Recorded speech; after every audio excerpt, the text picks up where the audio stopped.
Hey, well, welcome to another episode of 10 with Tom, where we get to explore faith 10 minutes at a time. My name is Tom, and today I want to talk about a dream, God's dream.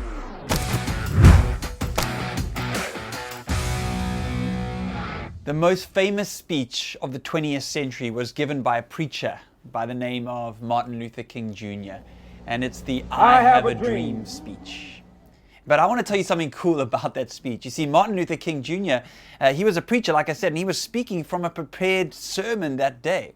And at one point in the speech, he throws this quote in from the Bible, from the book of Amos. And he says this: "We will not be satisfied till justice rolls like the waters. We will not be satisfied till righteousness rolls like a mighty stream." In Amos chapter 5. And that, of course, became very, very famous words. But at this point, what you may not know is that at this point, the crowd could not keep quiet.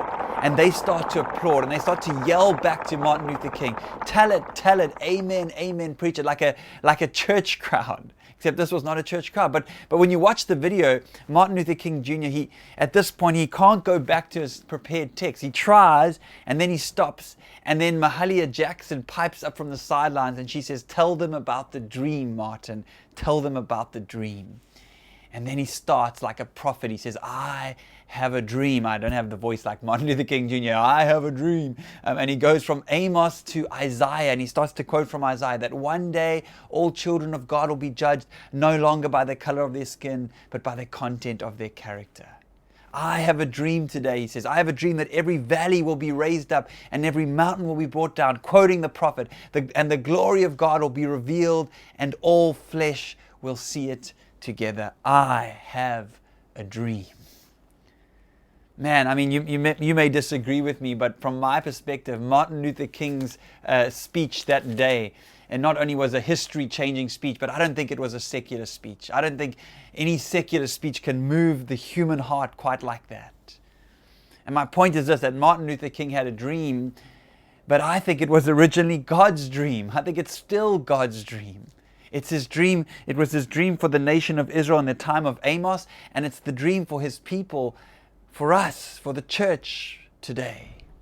This dream of justice, this dream of equality, this dream of righteousness, this dream of shalom, which shalom means wholeness, it means oneness. It's more than just peace.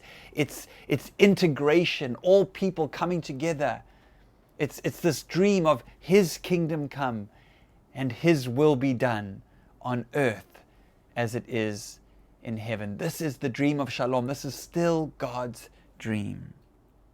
I was reading Amos recently, and Amos chapter 5, I mean, the prophet has some pretty hardcore things to say to the people of Israel, and I think it's a message that's hard-hitting, and I think it's still hard-hitting for us today. And I want to read to you from the Message version, starting in verse 21. It says this: "I can't stand your religious meetings.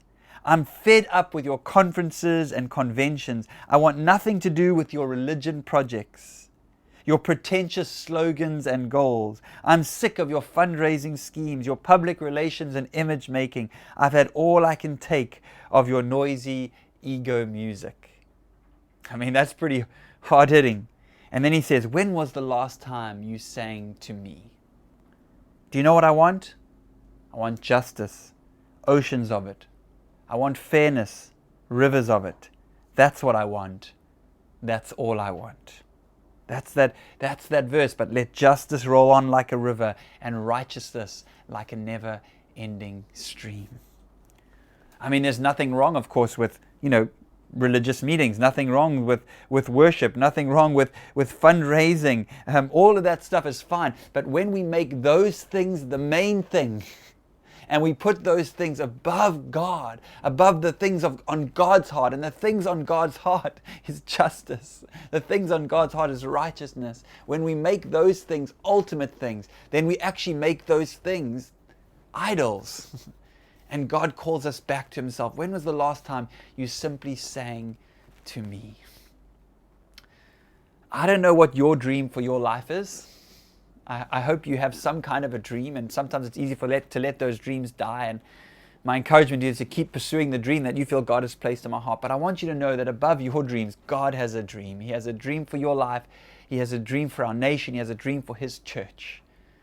And so may we join in with Amos in praying this prayer. May we join in with the disciples, with Jesus, who taught us to pray, Lord, not my will be done, but your will be done.